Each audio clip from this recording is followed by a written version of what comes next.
Hi students, అందరు ఎలా ఉన్నారు? I'm Vishnuvardhan, your NEET mentor.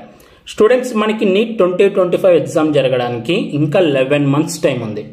మనకి ఎవ్రీ ఇయర్ నీట్ ఎగ్జామ్ ఎప్పుడు కండక్ట్ చేస్తారంటే మే ఫస్ట్ సండే ఎప్పుడైతే వస్తుందో ఆ రోజున మీ నీట్ ఎగ్జామ్ ఉంటుంది. సో ఇలా మనం అబ్జర్వ్ చేస్తే 2025 ఇయర్లో మే ఫస్ట్ సండే అనేది మే 4th రోజున వస్తుంది. కాబట్టి మీ నీట్ ఎగ్జామ్ పక్కాగా ఆల్మోస్ట్ 99% మే 4th జరుగుతుంది. సో మీరు ఇప్పుడు మీ ప్రిపరేషన్ అనేది జూన్లో స్టార్ట్ చేసిన నెక్స్ట్ మే 4కి 11 మంత్స్ ఉంది టైం. ఈ 11 మంత్స్ మీరు ఎలా చదవాలి, మీ సిలబస్ ఎప్పటిలోపు కంప్లీట్ చేసుకోవాలి, రివిజన్ ఎప్పుడు స్టార్ట్ చేయాలి, మీరు మీ టైం టేబుల్ని ఎలా ప్లాన్ చేసుకోవాలి, అలాగే మీరు సిలబస్ కంప్లీట్ చేసేటప్పుడు మీరు అంటూ సొంతంగా ప్రిపేర్ చేసుకోవాల్సిన షార్ట్ నోట్స్ ఉంటుంది కదా, అది ఎలా ప్రిపేర్ చేసుకోవాలి, టోటల్గా ఈ 11 మంత్స్ ఒక ప్రిపరేషన్ స్ట్రాటజీ ఎలా ఉండాలి అనే దానికి సంబంధించి నేను ఈరోజు ఈ వీడియోలో మీకు చెప్తాను. మీకు పక్కాగా యూజ్ అయ్యేవే ఈ వీడియోలో ఉంటాయి. సో ఈ వీడియోని చివరి వరకు చూడండి, మధ్యలో ఎక్కడ స్కిప్ చేయొద్దు. అలాగే మీరు నీట్ 2025కి ఎలా ప్రిపేర్ అవ్వాలి, సో మీ ప్లాన్ అనేది ఎలా ఉండాలి అనే దానికి సంబంధించి మనకి వేదాంతు మాస్టర్ టీచర్ అయిన రమా మ్యామ్ హైదరాబాద్లో ఒక కౌన్సిలింగ్ సెషన్, అంటే కౌన్సిలింగ్ గురించి కాదు, మీ నీట్ 2025కి ఎలా ప్రిపేర్ అవ్వాలి అనే దానికి సంబంధించి ఒక సెషన్ తీసుకోబోతున్నారు. మే 25న హైదరాబాద్లో ఉన్న ఏఎస్ రావు నగర్ క్యాంపస్లో, 26న దిల్సుఖ్ నగర్, 27న నిజాంపేట్లో అయితే ఈ కౌన్సిలింగ్ సెషన్ ఉంటుంది. అలాగే మీకు 1-to-1గా మీరే డిస్కస్ చేయొచ్చు మ్యామ్తో ఎలా చదవాలి ఏంటి అనే దానికి సంబంధించి. సో అలాగే మీరు నీట్ 2024 డ్రాపర్స్ ఏంటి, మీ యొక్క స్కోర్ని బేస్ చేసుకొని మీకు అప్ టు 100% స్కాలర్షిప్ కూడా దొరుకుతుంది వేదాంతులో. అలాగే ఎవరైతే ఆఫ్లైన్లో వెళ్ళి కలుస్తారో సో వాళ్ళకి 650+ మార్క్స్ తెచ్చుకుని ఎక్స్క్లూజివ్ కంటెంట్ కూడా ప్రొవైడ్ చేస్తారు. సో ఇంట్రెస్ట్ ఉన్న వాళ్ళు ఏంటంటే కింద డిస్క్రిప్షన్లో నేను లింక్ ఇచ్చాను, ఆ లింక్ మీద క్లిక్ చేసి సో మీరు ఫ్రీగా ఎన్రోల్ అయితే చేసుకోండి. నెక్స్ట్ మనం మన టాపిక్లోకి వెళ్తే ఫస్ట్లీ మీరు నాకు ఒకటి చెప్పండి. సో ఇది మీ ఎన్నో ఇయర్ డ్రాప్, అంటే మీరు ఎన్ని లాంగ్ టర్మ్స్ చేశారు. సో నీట్ 2025 అనేది ఎన్నో ఇయర్ డ్రాప్. సో మీరు ఫస్ట్ అటెంప్ట్ అయితే ఫస్ట్ అటెంప్ట్, సెకండ్ అటెంప్ట్ అయితే సెకండ్ అటెంప్ట్ అనేది కింద కామెంట్ చేయండి. దాంతోపాటు మీరు నీట్ 2025లో ఎన్ని మార్క్స్ని మీరు టార్గెట్గా పెట్టుకున్నారు అనేది కూడా కింద కామెంట్లో చేయండి. అండ్ ఇంకా మీకు 11 మంత్స్ టైం ఉంది, ఓకేనా? ఈ 11 మంత్ మనకి అన్నిటికన్నా మోస్ట్ వాల్యుబుల్ ఏంటి మనకి లైఫ్లో అంటే టైం. మనకి time is the most valuable thing. ఆ టైం అనేది ఇప్పుడు మీ దగ్గర ఉంది, దాదాపు 11 మంత్స్ టైం ఉంది. ఈ 11 మంత్స్ టైంని మీరు కరెక్ట్గా యూటిలైజ్ చేసుకుంటే మీరు మోర్ దెన్ 700 మార్క్స్ అనేవి గెయిన్ చేయొచ్చు. అండ్ మీ టార్గెట్ కూడా 700 మార్క్స్ కన్నా పైన ఉండాలి. అన్నా అసలు పాసిబులేనా అన్న 700 మార్క్స్, నాకు అంత టాలెంట్ లేదన్నా అని మీరు అనుకుంటే ఒక్కటి చెప్పండి, నీట్ ఎగ్జామ్కి టాలెంట్ అవసరమా అని అంటే నా దృష్టిలో టాలెంట్ అవసరం లేదు. ఒక బుక్ ఉంది ఎన్సీఆర్టీ, ఆ ఎన్సీఆర్టీ బుక్ నుంచి ఏది బయటికి పోదు క్వశ్చన్. ఆ బుక్ని పర్ఫెక్ట్గా చదివితే చాలు, ఆ బుక్ని పర్ఫెక్ట్గా గుర్తుపెట్టుకుంటే చాలు, ప్రతి లైన్ గుర్తుపెట్టుకుంటే చాలు. అవన్నీ తెలిసినప్పుడు ఇంకా మీకు ఏం కావాలి, టాలెంట్ ఎందుకు, ఓకేనా? స్మార్ట్ వర్క్, హార్డ్ వర్క్ ఉండాలి, ఓకేనా? Hard work plus smart work రెండూ ఉండాలి. ఎవడైతే మంచిగా ఒక ప్లానింగ్ ప్రకారం, ఓకేనా, కన్సిస్టెన్సీతో మెయింటైన్ చేసి డెడికేటెడ్గా చదువుతాడో, ప్లానింగ్, కన్సిస్టెన్సీ, డెడికేషన్, ఈ 3 చాలా ఇంపార్టెంట్. ఈ 3ని బేస్ చేసుకొని మంచిగా హార్డ్ వర్క్ చేస్తారో వాళ్ళకే పక్కాగా సీట్ వస్తుంది. అన్న నేను 3 గంటల్లో చదివి సీట్ తెచ్చుకుంటానన్న అంటే కుదరదు. నీకన్నా ఒక ప్లానింగ్ ప్రకారం ప్లానింగ్ ఉండాలి. ఎక్కువ అవర్స్ చదవడం ఇంపార్టెంట్ కాదు, ఎక్కువ అవర్స్ చదవడం ప్లస్ ప్లానింగ్తో చదవడం అనేది ఇంపార్టెంట్. సో నేను మీ అందరికి చెప్పేది ఒకటే, మీరు లాస్ట్ ఇయర్ పేపర్ కూడా అబ్జర్వ్ చేయండి, అంటే నీట్ 2024 పేపర్ కూడా అబ్జర్వ్ చేయండి.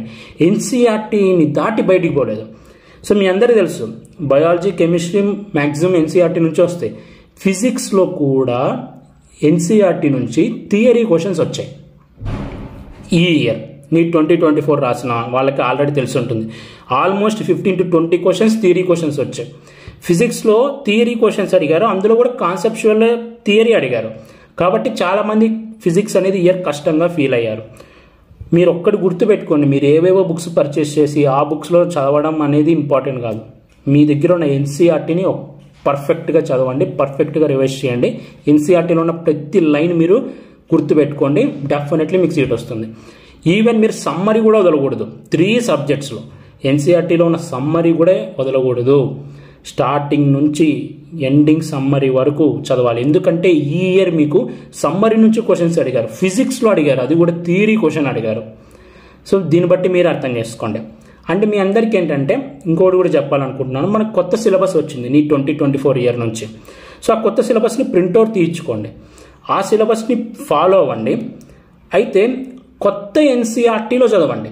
ఎందుకంటే లాస్ట్ ఇయర్ మీరు నీ 2024 కనుక అబ్జర్వ్ చేస్తే ప్రీవియస్ ఎన్సీఆర్టీలో ఫిజిక్స్లో ఒక లైన్ ఉంది, కొత్త ఎన్సీఆర్టీలో ఇంకో లైన్ ఉంది. సో ఈ రెండింటిని బేస్ చేసుకుని వాళ్ళు ఒక క్వశ్చన్ అడిగారు. కాబట్టి కొత్త ఎన్సీఆర్టీని చదవండి. కొత్త ఎన్సీఆర్టీలో లేని టాపిక్స్ కూడా మనకి నీట్ సిలబస్లో ఉంటాయి. అలాంటి టాపిక్స్ అనేవి మీరు పాత ఎన్సీఆర్టీలోనే చదవచ్చు. సో ఇది నేను చెప్పాలనుకున్నాను. ఎన్సీఆర్టీ వదలొద్దండి. బయాలజీ, కెమిస్ట్రీ, ఫిజిక్స్ 3 మీరు ఎన్సీఆర్టీ చదవాలి, ఇది మాత్రం పక్కా. ఎన్సీఆర్టీ చదివిన తర్వాత ఇంకా నెక్స్ట్ మీరు ఏం చదువుతామన్నా ఒకటే ఓకే, కానీ first NCERT is main thing. So గుర్తుపెట్టుకోండి, ప్లానింగ్, కన్సిస్టెన్సీ, డెడికేషన్, ఈ 3 ఉండి మీరు హార్డ్ వర్క్ చేయగలిగితే 700+ మార్క్స్ ఈజీగా తెచ్చుకోవచ్చు. అండ్ మన దగ్గర టైం ఉంది. సో 11 months టైం ఉంది కదా అన్న, నెక్స్ట్ ఎప్పటి వరకు సిలబస్ కంప్లీట్ చేసుకోవాలి అంటే డిసెంబర్ లోపు సిలబస్ కంప్లీట్ చేసుకోండి. అంటే ఈ ఇయర్ సిలబస్ మొత్తం కంప్లీట్ చేయండి. మీరు జూన్ 1 నుంచి స్టార్ట్ చేసినా కూడా ఇంకా 7 months, డిసెంబర్ వరకు 7 months ఉంటాయి. 7 monthsలో మీరు నీట్ సిలబస్ మొత్తం కంప్లీట్ చేయలేరా? పర్ఫెక్ట్గా కంప్లీట్ చేయొచ్చు. ప్రతి కాన్సెప్ట్ మీరు నేర్చుకోవచ్చు. ఓకేనా? కాబట్టి సిలబస్ అనేది డిసెంబర్ లోపు కంప్లీట్ చేసుకోండి. రివిజన్ అనేది జనవరి నుంచి నెక్స్ట్ మే 4th వరకు మీ రివిజన్ అనేది ఉండాలి. సో ఇలా ప్లాన్ చేసుకోండి. నెక్స్ట్ మీరు ఇప్పుడు చదివేటప్పుడే ఒక షార్ట్ నోట్స్ అనేది ప్రిపేర్ చేసుకోవాలి. ఇది మాత్రం మెయిన్. మీరు ఏ టాపర్నైనా అడగండి, ఎవరినైనా సీట్ వచ్చిన వాళ్ళని అడగండి, వాళ్ళకంటూ ఒక షార్ట్ నోట్స్ అనేది ఉంటుంది. ఆ షార్ట్ నోట్స్ ప్రిపేర్ చేసుకోవాలి. ఆ షార్ట్ నోట్స్ ఎలా ప్రిపేర్ చేసుకోవాలన్నా మీరు కనుక అడిగితే ఫస్ట్ మీరు ఇప్పుడు ఏం చేస్తారు, ఏ సబ్జెక్ట్ అయినా సరే ఒక క్లాస్ వింటారు, ఒక లెక్చర్ వింటారు, ఎవరిదన్నా సరే అది. లెక్చర్ విన్న తర్వాత వాళ్ళు చెప్పింది నోట్స్లో రాసుకోండి. ప్రతి సబ్జెక్ట్కి బాటనీకి సపరేట్గా బుక్ పెట్టండి, జువాలజీకి సపరేట్ పెట్టండి, ఫిజిక్స్ కెమిస్ట్రీకి సపరేట్గా పెట్టండి. సో ఫస్ట్ లెక్చర్ వింటారు కదా, లెక్చర్ది రాసుకోండి, వాళ్ళు ఏం చెప్తున్నారో మొత్తం రాసుకోండి. లెక్చర్ అయిపోయిన తర్వాత నెక్స్ట్ మీరు చేయాల్సింది ఏంటంటే ఎన్సీఆర్టీ చదవాలి. గుర్తుపెట్టుకోండి, బయాలజీ అయినా ఒకటే, కెమిస్ట్రీ అయినా ఒకటే, ఫిజిక్స్ అయినా ఒకటే. ఫిజిక్స్ కూడా ఎన్సీఆర్టీ చదవాలి, ఇది గుర్తుపెట్టుకోండి. ఎన్సీఆర్టీలో ఉన్న ప్రతి లైన్ చదవాలి. సో లెక్చర్ అయిపోయిన తర్వాత ఎన్సీఆర్టీ చదువుతారు. ఆల్రెడీ మీరు వాళ్ళు ఏం క్లాస్లో చెప్పారో నోట్స్లో రాసుకొని ఉంటారు. నెక్స్ట్ మీరు ఎన్సీఆర్టీ చదివినప్పుడు కూడా వాళ్ళు క్లాస్లో చెప్పని పాయింట్ ఏమన్నా ఉండి మీరు ఎన్సీఆర్టీలో చదివింటే ఆ పాయింట్ని కూడా మీరు ఆ నోట్స్లోనే మెన్షన్ చేసుకోండి, ఆ నోట్స్లోనే రాసుకోండి. మీ నోట్స్ ఎలా ఉండాలి అంటే మీకు ఒక కాన్ఫిడెన్స్ ఉండాలి. నెక్స్ట్ నేను ఈ ఎన్సీఆర్టీ చదవాల్సిన అవసరం లేదు, మొత్తం అన్నీ నా షార్ట్ నోట్స్లోనే నాకు అవైలబుల్గా ఉంటాయి. ఓకేనా? ఎన్సీఆర్టీలో ఉన్న ప్రతి లైన్ మీ షార్ట్ నోట్స్లో ఉండాలి. అంటే నథింగ్ బట్ ఆ లైన్ ఎగ్జాక్ట్గా రాయమని నేను చెప్పను. ఆ లైన్ని ఒక 3 to 4 lines మనకి ఇంటర్లింక్డ్ ఉంటాయి, దాన్ని ఒక షార్ట్ ఫార్మాట్లో రాసుకోమని చెప్తాను. అలా ఆ కాన్ఫిడెన్స్ వచ్చేటట్టు మీ షార్ట్ నోట్స్ ప్రిపేర్ చేసుకోవాలి. ఎన్సీఆర్టీలో నుంచి ప్రతి లైన్ నా షార్ట్ నోట్స్లో ఉండి దీన్ని నేను రివైజ్ చేస్తే చాలు అన్న విధంగా మీరు షార్ట్ నోట్స్ చదవాలి. ఫస్ట్ లెక్చర్స్ నోట్స్ రాసుకుంటారు, ఆ తర్వాత ఎన్సీఆర్టీ చదివిన తర్వాత ఎన్సీఆర్టీలో ఉన్న పాయింట్స్ రాసుకుంటారు. నెక్స్ట్ ఎన్సీఆర్టీ చదివిన తర్వాత బిట్స్ ప్రాక్టీస్ చేయాలి. గుర్తుపెట్టుకోండి, చదవడం ఎంత ఇంపార్టెంటో బిట్స్ ప్రాక్టీస్ చేయడం కూడా అంతే ఇంపార్టెంట్. అప్పుడే మీకు తెలుస్తుంది, మీరు బిట్స్ ప్రాక్టీస్ చేసినప్పుడే మీరు ఎలా చదవాలి అనేది మీకు తెలుస్తుంది. అదేంటన్నా ఆల్రెడీ ఎన్సీఆర్టీ చదివేశాం కదా, సో మళ్ళీ బిట్స్ ప్రాక్టీస్ చేసిన తర్వాత ఎలా చదవాలో తెలియడం ఏంటి అన్న అంటే మనం ఒక ఫ్లోలో చదువుతాం. సో ఓకేనా, మనం వేరే కాన్సెప్ట్స్ అర్థం చేసుకోవడానికి ఒక ఫ్లోలో చదువుతాం, కానీ బిట్స్ వాళ్ళు అడిగే ప్యాటర్న్ వేరే ఉంటుంది. ఎప్పుడైతే బిట్స్ మీరు కనుక ప్రాక్టీస్ చేస్తారో మీకు ఎలా చదవాలి నెక్స్ట్ టైం అనేది మీకు తెలుస్తుంది. కాబట్టి మీరు 50% ఆఫ్ ద టైం మీరు చదవడానికి ఇస్తే 50% ఆఫ్ ద టైం బిట్స్కి ఇవ్వాలి.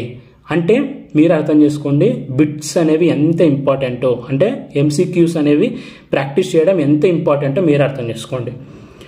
మీరు ఎంసీక్యూస్ ప్రాక్టీస్ చేసేటప్పుడు కూడా బాటనీ జువాలజీకి వస్తే ఒకవేళ మీకు ఎంసీక్యూ అనేది మంచిగా కన్ఫ్యూజ్డ్గా ఉంది, ట్రిక్కీగా ఉంది, కష్టంగా ఉంది అంటే ఆ ఎంసీక్యూని కూడా మీ షార్ట్ నోట్స్లో మెన్షన్ చేసుకోవాలి బాటనీ జువాలజీకి. ఓకేనా.